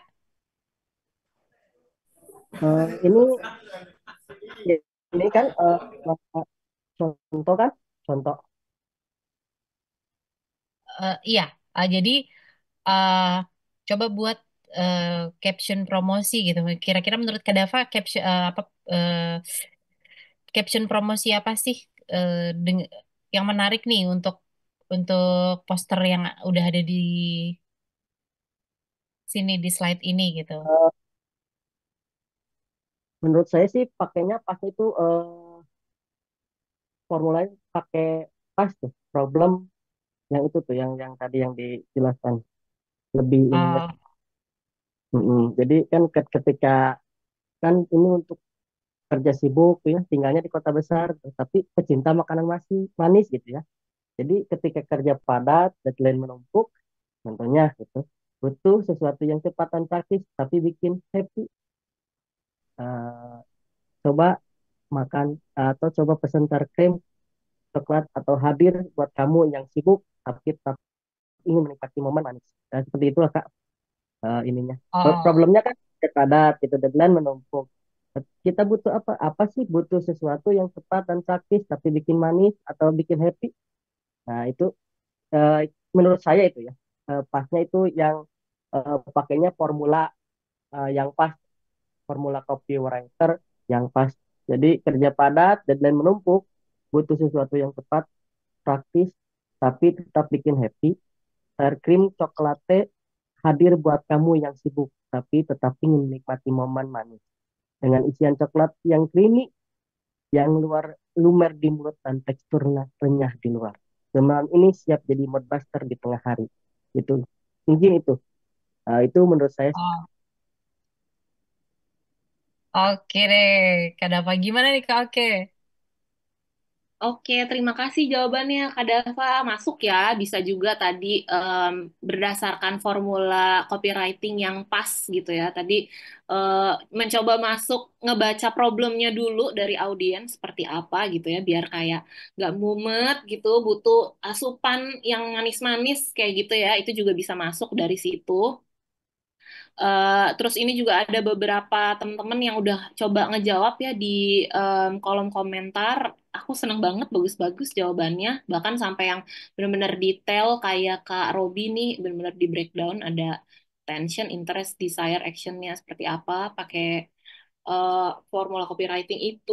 Terus ada Kak Silvi juga pakai pas juga gitu. Jadi em, semoga si formula copywriting ini tuh bisa dicoba diterapkan juga ya di usahanya teman-teman gitu nantinya. Tapi kalau menurut aku copywriting itu eh, nggak apa ya, nggak strict, nggak saklek gitu ya. Jadi teman-teman juga bisa berkreasi sama kata-kata gitu ya untuk nge-grab attention audiensnya juga gitu ya. Mungkin ada audiens yang nggak terlalu suka baca yang panjang-panjang kayak gitu ya. Jadi mungkin bisa dibikin lebih singkat lagi juga bisa, selama eh, mungkin itu bisa cukup menarik perhatian gitu ya, dan tepat sasaran gitu ya. Maksudnya kayak ada pesan yang mau disampaikan, ada interaksi yang terbangun, tuh udah cukup oke gitu untuk copywriting.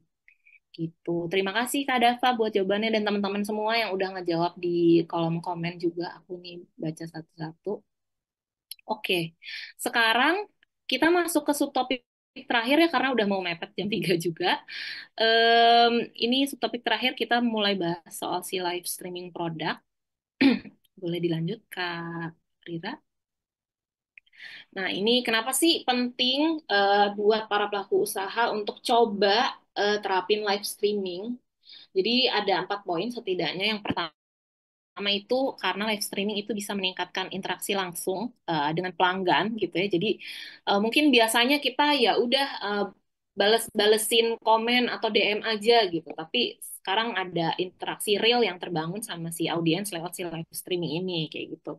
Nah, yang kedua itu juga bagus untuk membangun kepercayaan melalui demonstrasi produk secara real time gitu ya. Jadi eh, teman-teman bisa langsung nge-showcase produknya yang emang punya produk fisik gitu ya untuk dijual gitu. Em, untuk di apa ya, ya dikasih lihat lah ya detailnya, atau mungkin nanti dari audiensnya bisa tanya-tanya lebih detail, lebih lanjut soal si produk tersebut kayak gitu, dan teman-teman juga bisa menjelaskan langsung gitu kan. Jadi ngebangun trust-nya itulah penting. Terus yang ketiga, meningkatkan peluang konversi karena pelanggan bisa langsung membeli saat live. Nah, ini penting ya, karena tujuannya apalagi kalau live streaming yang selling gitu ya. Mungkin kan banyak juga brand-brand yang dia itu dalam satu sesi itu sampai kayak punya target, misalkan kayak penjualan berapa pieces apa segala macam kayak gitu-gitu. Tapi kalau untuk yang kayak beginner live streamer kayak gitu-gitu, nggak apa-apa, bangun aja interaksi sama apa kepercayaannya dulu aja. Kalau untuk kayak yang konversi berapa banyak nanti malah jadi stres gitu ya, terlalu mikirin quantity, tapi gimana caranya untuk ngebangun awareness sama kepercayaan sama audiensnya tuh malah jadi dikesampingkan kayak gitu. Terus yang keempat, terakhir, memanfaatkan algoritma media sosial yang sering memprioritaskan konten live. Nah, ini terutama di TikTok gitu ya. Mungkin kalau teman-teman atau Bapak Ibu ngeh gitu ya, kalau bisa buka di timeline TikTok itu dalam kayak mungkin 1-2 kali scroll tuh biasanya ada kayak promotion konten gitu ya, atau live gitu. Nah, itu apa ya, itu salah satu upaya dari si platform media sosial tersebut juga untuk ngeboost para eh, kreator ya atau akun gitu ya untuk melakukan ya interaksi lah ya di dalam platform tersebut gitu loh, entah itu ya live streaming atau bikin kayak konten woro-woro sebelum live juga kayak gitu. Nah, itu juga cukup penting. Lanjut kita ke yang selanjutnya. Ini penting juga untuk persiapan sebelum live ya. Jadi poin pertama, pilih platform yang tepat. Ini ada 3. Instagram Live. Nah, ini cocok untuk membangun engagement dengan audiens yang sudah mengikuti akun bisnis. Nah, ini yang di-highlight sudah mengikuti akun bisnis. Karena kalau Instagram itu kan dia lebih nge-maintain community atau loyalty. Jadi orang yang emang udah interaksi sama kita, udah follow kita, ya udah dikasih asupan dari kita terus kayak gitu. Beda sama TikTok yang emang random gitu ngelempar ke siapapun, nanti yang ngehook sama konten kita, dia akan disuplai terus-terusan sama konten kita kayak gitu. Nah, terus untuk Facebook Live ini juga baik untuk menjangkau komunitas dan grup yang jauh lebih luas gitu ya. Tadi banyak juga kan yang menjawab, iya di daerah aku masih kuat nih Facebook Live-nya, terus komunitas emak-emak, the power of emak-emak gitu. Nah, ini balik lagi ke target audiensnya juga, siapa, bisnis bisnis objektifnya itu juga apa. Jadi pilih platform yang menurut kalian lebih efisien dan efektif untuk melakukan live streaming kayak gitu. Nah, ini macam-macam kan bebas. Terus ada TikTok Live. Nah, ini ideal untuk menarik perhatian audiens baru. Nah, ini bedanya sama si Instagram tadi ya. Ini audiens baru karena algoritmanya itu mendorong konten live ke lebih banyak pengguna. Kayak yang tadi aku sempat mention, kalau TikTok itu kan random ngelempar konten gitu, kayak kalau ada yang ngehook sama konten kita akan di-provide atau disupply konten kita terus-terusan kayak gitu. Sampai dia merasa kayak oh topik ini masih relevan atau enggak nih untuk dinikmati sama si audiens tersebut kayak gitu. Nah, ini jadi kalau untuk awareness sama exposure aku bisa bilang TikTok itu bagus ya buat kickstart kayak gitu, buat memulai. Terus lanjut ke masih ngobrolin soal persiapan sebelum live, waktu dan perangkat. Nah, ini mungkin lebih ke teknisnya ya. Jadi, satu, atur waktu yang tepat. Jadi, sebelum melakukan live streaming, teman-teman atau Bapak Ibu bisa ngecek di insight media sosialnya masing-masing untuk mengetahui kapan audiensnya eh, apa ya online atau paling aktif gitu. Ini peak hour lah ibaratnya. Jadi kayak misalkan nih ya, ini contoh aja, contoh waktu idealnya. Ini balik lagi dikembalikan ke habit audiensnya masing-masing gitu ya. Kayak misalkan pagi ini jam 8 sampai jam 10 ini cocok buat penonton yang ibu rumah tangga atau pekerja freelance kayak gitu, karena ini dia udah mulai beraktivitas kayak gitu, atau mungkin udah mulai agak-agak laid back gitu ya dari pekerjaannya kayak gitu. Terus siang jam 12 sampai jam 2 itu untuk para pekerja kantoran yang lagi break makan siang misalkan kayak gitu. Jadi dia punya waktu untuk doom scrolling kayak gitu, lihat-lihat di media sosial, konten apa kayak gitu, atau nontonin live gitu. Lalu ada malam jam 7 sampai jam 10 untuk audiens yang lebih santai, mungkin udah waktunya em, apa ya bubaran kayak gitu, atau mungkin udah mau istirahat kayak gitu, jadi dia butuh em, apa ya hiburan gitu ya, nggak scroll scroll kayak gitu apa segala macem. Jadi tinggal pilih waktu yang ia disesuaikan sama habit audiens masing-masing kayak gitu. Lalu yang kedua, persiapkan perangkat yang memadai. Jadi misalkan kalau mau pakai kamera ya atau HP, pastikan kualitasnya baik gitu ya supaya gambarnya jelas, nggak blur gitu ya. Terus pencahayaannya juga cukup agar produk terlihat menarik. That's why kalau kita ngomongin live streaming tuh udah pasti dua perangkat pentingnya itu antara HP sama ring light biasanya kan kayak gitu ya, supaya ya visualnya terlihat lebih jelas dan menarik gitu. Lalu ini ada mikrofon eksternal untuk suara yang lebih jernih. Ini kalau misalkan udah lumayan proper gitu ya, live streamingnya bisa ditambah sama mikrofon supaya suaranya terlihat terdengar lebih jelas gitu ya, lebih jernih. Lalu koneksi internet stabil agar live tidak terputus. Nah, ini gongnya terpenting dari yang penting, koneksi internetnya harus stabil gitu ya. Terus lanjut, buat rangkaian konten live. Jadi sebelum melakukan live, teman-teman dianjurkan untuk menyiapkan skrip dulu atau flow supaya live-nya itu tidak monoton. Kayak ini contohnya aja ya. Misalkan untuk openingnya dulu kayak gitu, nyapa audiens, terus mungkin teman-teman punya sapaan khusus gitu ya buat audiensnya. Kalau misalkan mau dibikin supaya lebih terbangun interaksi, lebih akrab, silakan gitu. Terus berikan mereka alasan kenapa harus nonton sampai akhir. Misalkan cuman di live ini aja, produk ini diskon sampai 60%, misal kayak gitu. Jadi ada alasan mereka harus stick sampai akhir lah kayak gitu. Lalu yang kedua, perkenalan produk itu tunjukin produknya dengan jelas nih, kayak misalnya etalase berapa berapa kayak gitu ya, di pin gitu. Terus sebutin manfaat sama keunggulannya, atau bisa langsung kayak di showcase gitu kan produknya. Kalau misalnya kayak cewek-cewek nih biasanya kan mau beli complexion atau lip product gitu kan.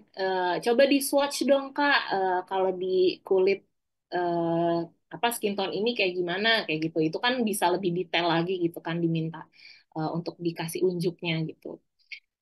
Nah, ini ada hubungannya juga sama si demonstrasi produk gitu ya secara real time. Jadi kalau misalkan eh, masih ada yang ragu gitu ya, mempertimbangkan beli produk ini apa enggak. Nah, ini saatnya kalian meyakinkan gitu ya di sini, demonstrasi produk ini.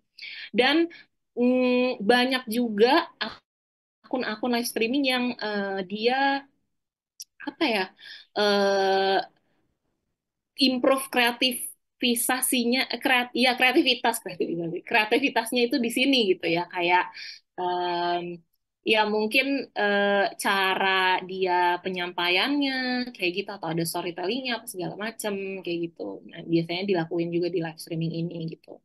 Nah, terus jangan lupa eh, apa, nge-maintain interaksi juga sama audiens. Jadi jawab pertanyaan dari komentar, terus mungkin bisa lakuin polling atau mini game biar nggak bosen gitu ya, biar nggak ngantuk si audiens yang udah nonton gitu. Baru nanti terakhirnya call to action tuh biasanya kan suka ada nih yang rame tuh yang pakai bel-bel-bel kayak gitu, kayak ngasih sifat urgensi kayak, oh nih cuma dikasih waktu 15 menit nih untuk check out misalkan kayak gitu. Jadi kasih promo eksklusif cuma saat pembelian live itu aja, sama arahkan audiens untuk check out segera. Kurang lebih skemnya kayak gitu skemanya. Terus lanjut ke strategi menarik audiens. Nah, ini tadi yang teknisnya, kalau ini lebih ke strateginya. Pertama, bisa gunakan judul live yang menarik. Contohnya kayak misalkan diskon 50% cuma saat live ini aja, stoknya terbatas. Misalkan kayak gitu. Jadi ada urgensi kenapa kita harus nonton live ini, sama kenapa kita harus check out di live ini, kayak gitu. Terus sama yang kedua, misalkan rahasia kulit glowing cuma pakai produk ini. Nanti akan ada live demo sama giveaway-nya juga, misal kayak gitu. Lalu yang kedua, nah ini bangun interaksi dengan audiens. Jadi bisa dipanggil nama penonton yang baru bergabung, kayak gitu. Bahkan langsung disebutin aja, di mention nama akunnya kayak gitu kan. Jadi mereka lebih merasa dilibatkan lah ya kayak gitu, dinotis keberadaannya kayak gitu. Sama yang kedua, ajak mereka berinteraksi, pancing komentar kayak misalkan contoh, siapa yang mau aku kasih diskon tambahan, coba ketik mau di kolom komentar kayak gitu-gitu misal, atau apalah sesuai kreativitas masing-masing.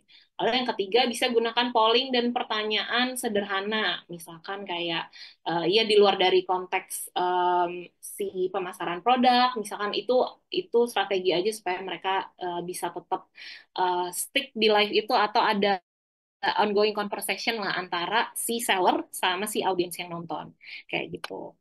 Nah, ini yang terakhir, ini ada beberapa contoh em, live live live streaming yang menarik gitu ya buat audiens. Karira, boleh di mungkin.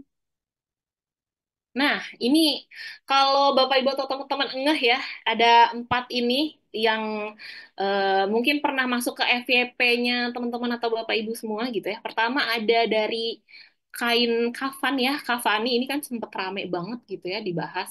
Jadi dia unik gitu ya, UMKM yang ngejual em, kain kafan gitu ya.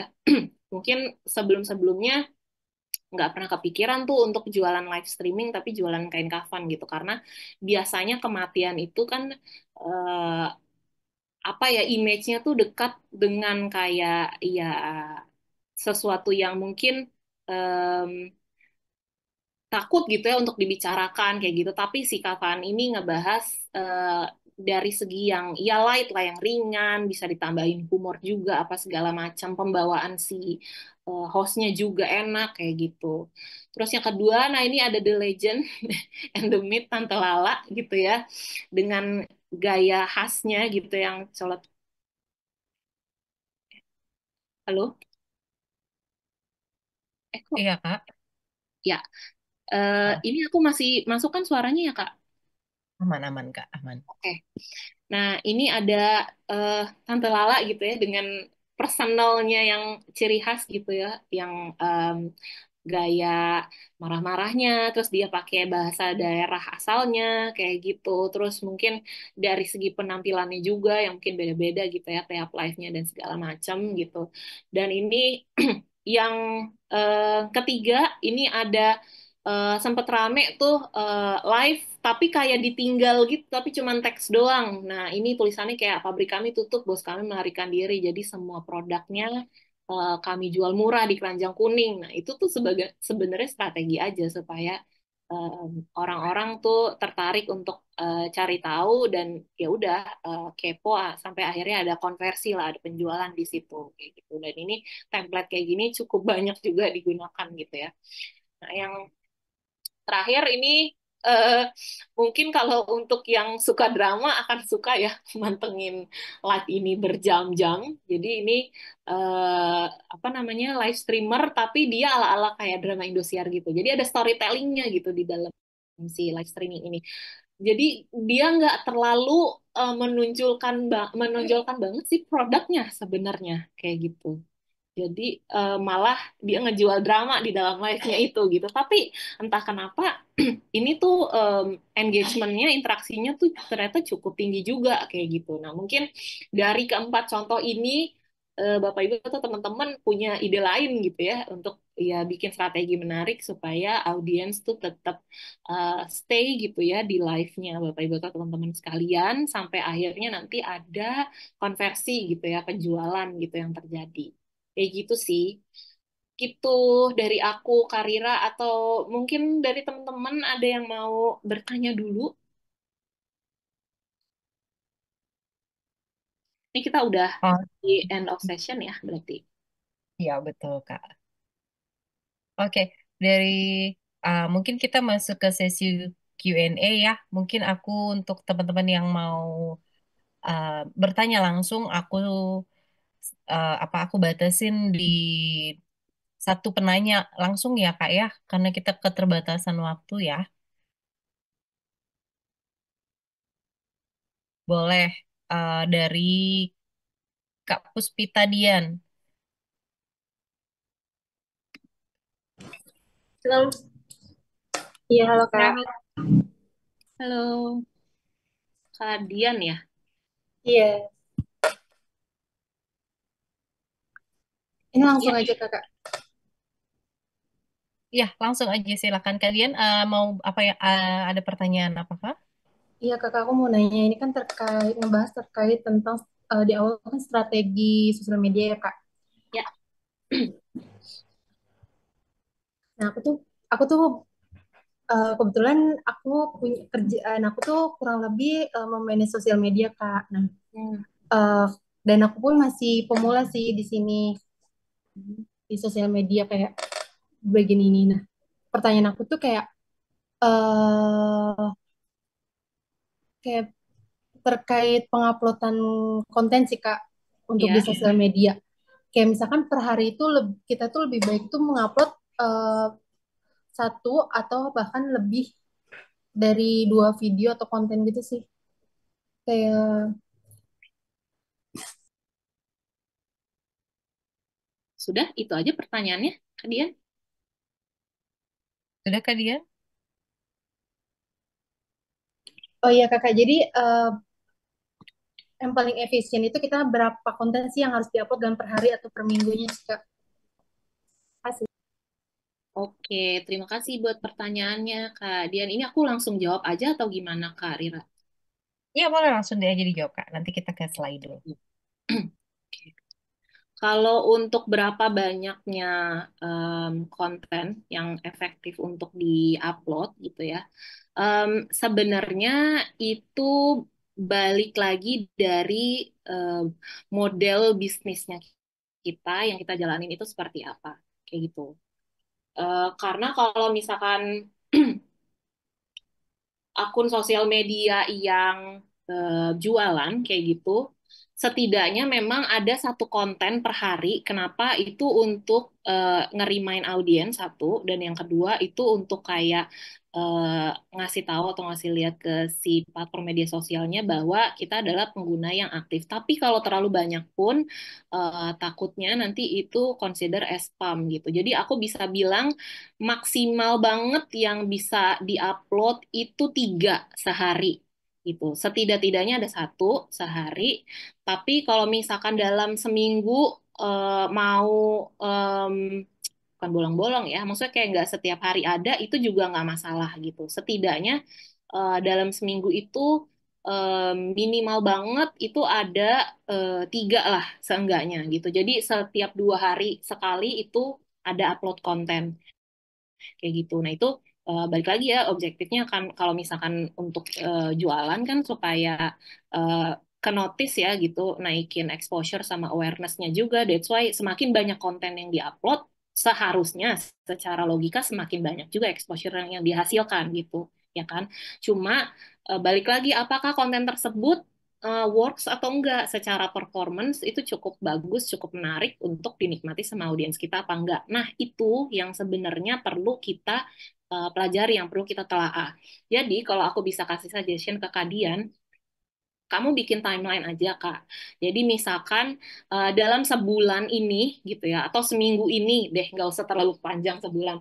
Seminggu ini kamu mau coba upload satu konten satu, kayak gitu. Nanti kamu bandingkan dengan minggu yang selanjutnya, kalau dalam seminggu kontennya lebih sedikit yang diupload atau lebih banyak yang diupload. Nah, kira-kira lebih bagus performance-nya mana? Yang lebih banyak atau lebih sedikit? Itu satu. Dan yang kedua, selain dari quantity, quality-nya juga. Apakah konten dengan topik yang kayak gini lebih diminati dibanding sama konten topik yang lain kayak gitu. Nah, ini yang disebut sama ya testing, betul. Karena kita nggak bisa bilang kayak oh kalau konten yang bagus itu tuh harus sehari 3 kali terus setiap jam segini jam segini enggak, karena setiap akun itu punya eh, habit audiensnya masing-masing, punya peak hour-nya masing-masing kayak gitu. Nah, eh, habit ini yang perlu dipelajari sama masing-masing sosial media spesialis kayak gitu. Itu Kadian, semoga menjawab ya. Oke, berarti disesuaikan lagi dengan kebutuhan kita sendiri juga ya, Kak. Ya, maksudnya objektif kita apa gitu kan ya. Betul. Oke, Rika, di slide sudah ada 26 pertanyaan, tapi kita ambil 3 teratas gitu ya, maksudnya yang uh, lebih, yang ini kan ada nih yang dijempolin beberapa ini, asumsinya teman-teman yang lain juga punya pertanyaan yang sama terkait hal ini nih, Kak. Nah, ini Hmm. pertama nih, Kak. Menurut Kak Auke, untuk saat ini sosial media yang paling potensial untuk dijadikan media usaha UMKM termasuk monetisasinya itu apa ya, Kak? Oke. Gimana? Aku jawab satu-satu dulu ya, berarti ya. Ya, satu-satu. Oke. Em, untuk Kak Rianto ya ini ya tanya. Kalau untuk sekarang UMKM yang monetisasinya sosmed yang paling potensial itu apa? Aku bisa bilang yang paling memudahkan itu TikTok sih sebenarnya. Kalau dari segi apa ya operasional lah ya kayak gitu. Karena ya kan dia kan ngasih fitur yang si keranjang kuning juga. Terus dari tadi yang aku sempat mention dari live streaming juga itu dia lebih di boost gitu ya. Karena kan kalau Instagram itu mungkin lebih kayak ngejaga ke ini kalau kita ngomongin konteksnya UMKM ya, berarti kan as a brand gitu ya, untuk ngejaga um, community atau loyalty atau image gitu ya, mungkin lebih di Instagram. Tapi kalau untuk monetisasi itu mungkin bisa lebih ke TikTok sih, Kak Arianto, kayak gitu. Nah, untuk habitnya sendiri, menurut aku perlu dibedain antara Instagram sama TikTok karena platform ini kan karakteristiknya beda nih ya masing-masing. Kalau aku bisa kasih contoh gini, aku pernah pegang akun brand kecantikan lah ya. Nah, di Instagram itu karena fokusnya itu beda ya, objektifnya beda. Jadi di Instagram itu kita lebih nge-maintain loyalty sama community. Live streamingnya itu lebih kayak ngebahas yang tujuannya non komersil. Jadi misalnya kita kerjasama sama let's say expertise atau profesional bahas soal apa ya, ya yang berhubungan dengan kecantikan atau perempuan lah ya kayak gitu, misalkan dari segi beauty sama KOL atau sama psikolog kayak gitu, atau ya isu-isu yang lekat sama perempuan let's say kayak gitu.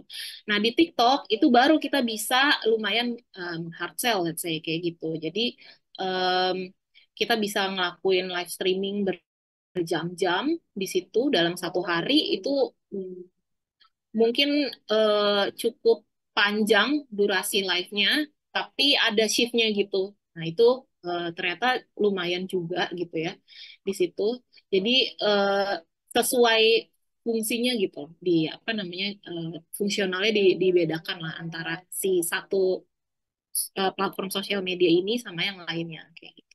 Nanti em, dari Karyanto bisa digali lagi tuh kira-kira dari si brand atau produk ini bisa punya pembeda enggak antara yang mau dibahas di platform Instagram atau di TikTok kayak gitu. Oke, semoga menjawab ya Karyanto. Oke, selanjutnya nih Kak. Ini terkait postingan di LinkedIn ya. Nah, ini menurut Kak Oke, apakah aneh menggunakan LinkedIn untuk B2C, misal as peer counselor and hypnotherapy enthusiast, meng-up konten tentang psikologi, terus self-discovering, self-growth, atau yang berhubungan, pokoknya yang berhubungan dengan psikologi gitu, Kak. Gimana menurut Kak Oke? Seru banget pertanyaannya.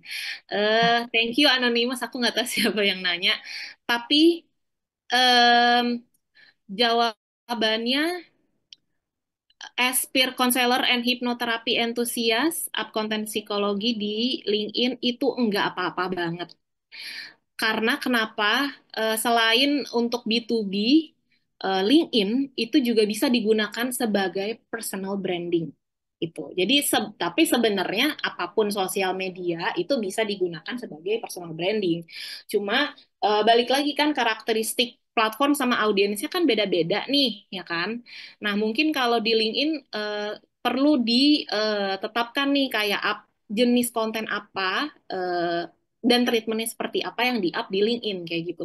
Mungkin kalau Bapak Ibu atau teman-teman yang punya LinkedIn gitu ya, banyak juga kok apa ya para pekerja yang dia tuh melakukan personal branding dengan rajin-rajin ngupload konten gitu ya di LinkedIn. Jadi misalkan kayak bahkan nggak cuman para pekerja yang korporat atau yang kerja di kantoran gitu. Aku pernah lihat ada cleaning service, terus ojek online sama apa lagi ya? Aku lupa. Pokoknya yang berhubungan dengan jasa gitu, dia punya LinkedIn untuk menceritakan kesehariannya dia. Itu kan unik ya. Kayak ini tuh semacam anomali gitu di LinkedIn di mana orang-orang itu biasa bragging atau memamerkan achievementnya dia kayak gitu dan segala macam pencapaian karirnya dia, reputasinya dia gitu. Tapi dia tuh genuine gitu ya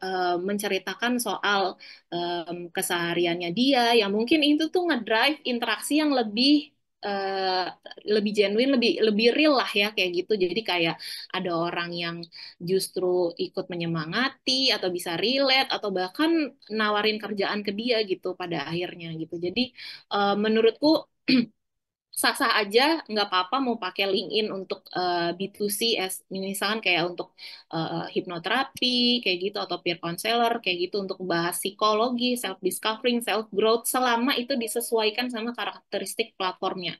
Kayak misalkan kan, yang tadi aku bilang ya, kalau LinkedIn itu kan nggak jauh-jauh ya dari kayak em, ngomongin soal karir atau pekerjaan, mungkin ngomongin soal kalau berhubungan dengan si konselor atau hipnoterapi, gimana caranya nam, em, bukan nampilin, gimana ya, nge-encourage orang-orang biar nggak punya mental block, let's say, kayak gitu, supaya dia bisa nge-attract hal-hal baik di hidupnya, misalkan kayak gitu. Itu kan ada hubungannya kan sama hipnoterapi, kayak gitu. Atau mungkin yang sifatnya tuh lebih kayak ke encouraging ngasih self affirmation untuk psikologi, self discovering, self growth gitu-gitu. Itu kan juga bisa di-up juga di LinkedIn gitu. Jadi selama itu align sama karakteristik platformnya, target audiensnya, go ahead menurut aku gitu. Malah bagus banget ya Kak ya. Jadi kan bisa personal blending di situ nggak terbatas dari terbatas visual. Mungkin kalau di LinkedIn, di Instagram Betul. gitu cukup sulit gitu untuk membuat konten yang harus visual banget gitu ya. Iya, nah paling PR-nya itu storytelling berarti harus ya oke lah kopinya kayak gitu. Gimana caranya biar orang kehook lah sama cerita kita kayak gitu.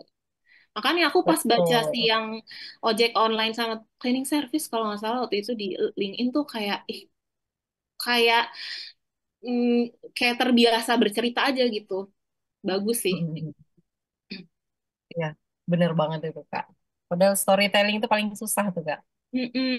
Betul, karena kan ya LinkedIn kan ibaratnya em, image-nya tuh kayak serius, kaku gitu ya. Udah buat orang-orang yang profesional kerja kantoran, kan enggak juga kok gitu. Bisa juga Oh. digunakan buat siapapun pekerjanya di situ. Boleh dicoba nih teman-teman untuk personal branding di LinkedIn ya setelah ini. Termasuk tugas-tugasnya nanti mini task yang sudah sudah dikerjakan teman-teman di acara ini tuh bisa di show up di LinkedIn ya Kak ya. Bagus kan jadinya. Oke. Betul. Nah nih Kak, pertanyaan terakhir nih. Bener nggak sih Kak, kunci rame itu adalah konsisten up dengan pola tertentu dan konsisten dengan niche-nya? Terus gimana nih Kak, kalau misalnya susah konsisten di satu niche karena bahasannya luas? Apakah harus perlu bikin new account? Oke, aku mencerna dulu pertanyaannya ya, karena eh, lumayan kompleks nih. Kunci rame itu adalah konsisten up. Gimana kalau ada dua soalnya, gimana kalau susah konsisten di satu niche karena bahasanya luas buat nyokap. Aku jawab yang lain pertama dulu. Kunci rame itu konsisten up dengan pola tertentu dan konsisten dengan niche-nya. Bisa iya, bisa enggak. Kenapa? Karena kadang konten viral itu enggak cuman melulu modal konsisten dan niche, tapi bisa jadi satu, dia ketemu momentumnya, timingnya pas, kesempatannya ada. Lalu yang kedua sama em, apa ya? Menurut aku ini sih yang paling penting itu relatable apa enggak kayak gitu. Jadi mm, kalau kunci em, bukan kunci sih, maksudnya eh, viral itu kan berarti dia di terpapar gitu ya, terpapar ke banyak orang gitu kan kayak gitu.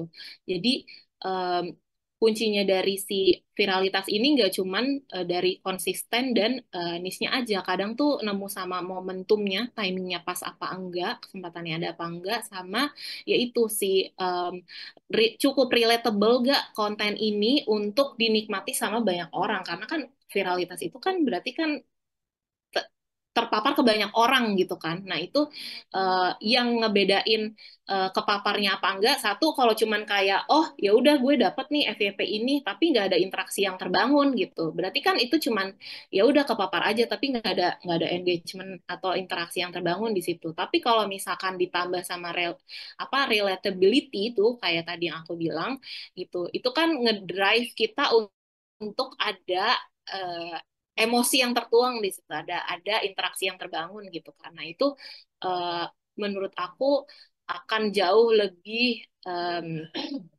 apa ya, ya bagus lagi lah gitu si viralitasnya gitu. Terus sama pertanyaan kedua tadi apa ya Kak? Sorry. Oh, aduh, sebentar aku close lagi. Sebentar. Tadi kan ada Oh, dua ini lain tuh ya. kalau misalnya bahasannya terlalu luas nih niche-nya kayak gitu, apakah harus bikin account baru kakak? Atau boleh mungkin digabung di satu account di situ untuk beberapa niche gitu? Hmm, Sebenarnya niche-nya atau enggak itu turunan dari si konten pilar juga. Makanya kalau di sosial media strategi itu penting banget kenapa perlu ada pilar supaya bisa merumuskan si niche tersebut. Jadi biar tahu positioning kita tuh apa, siapa, dan di mana kayak gitu. Nah, biasanya niche itu nggak cuma satu, justru at least ada dua atau tiga yang dibahas kayak gitu. Kayak misalkan aku ngambil contoh salah satunya dari personal branding partner aku lah ya kayak gitu. Dia itu ngebahas soal emotional intelligence, terus love and relationship sama karir kayak gitu. Nah, cuman yang dibedain itu adalah porsinya. Jadi dalam satu akun itu mereka kan dia kan A/B testing dulu tuh pasti kayak oh ternyata eh, topik niche yang ini, let's say yang love and relationship jauh lebih kemakan dibanding sama yang emotional intelligence sama yang karir kayak gitu. Nah, nanti bisa dibikin tuh persentasenya. Jadi misalkan secara em, angka itu akan lebih besar yang love relationship-nya itu dibanding sama yang dua topik lainnya kayak gitu. Nah, nanti seiring berjalannya waktu itu kan apa ya kita kita olah juga kan kayak gitu. Jadi nggak selamanya stagnan itu terus yang bisa dinikmati kan. Nah, itu dari situ juga bisa disesuaikan tuh kayak misalkan oh ternyata topik yang ini juga apa ya lumayan bagus performance-nya selama di tweak-nya atau di treat-nya seperti ini kayak gitu. Nah, nanti dari situ bisa disesuaikan lagi. Jadi menurut aku daripada kayak terlalu banyak bikin akun gitu, jadi lebih disesuaikan sama porsinya aja dalam satu konten itu. Gitu.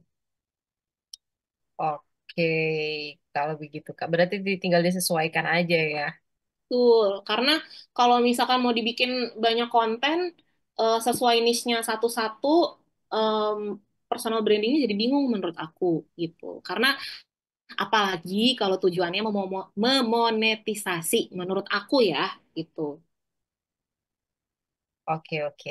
Kalau gitu. Semoga menjawab ya teman-teman apa yang sudah tadi ditanyakan kepada Kak Oke kayak gitu. Mohon maaf belum bisa untuk menjawab semua pertanyaannya teman-teman karena kita juga punya keterbatasan waktu nih. Oke Kak Oke, sebelum aku tutup sebelum aku tutup nih Kak kelasnya dari Kak Oke mungkin ada sepatah dua patah kata untuk rekan-rekan yang sudah hadir.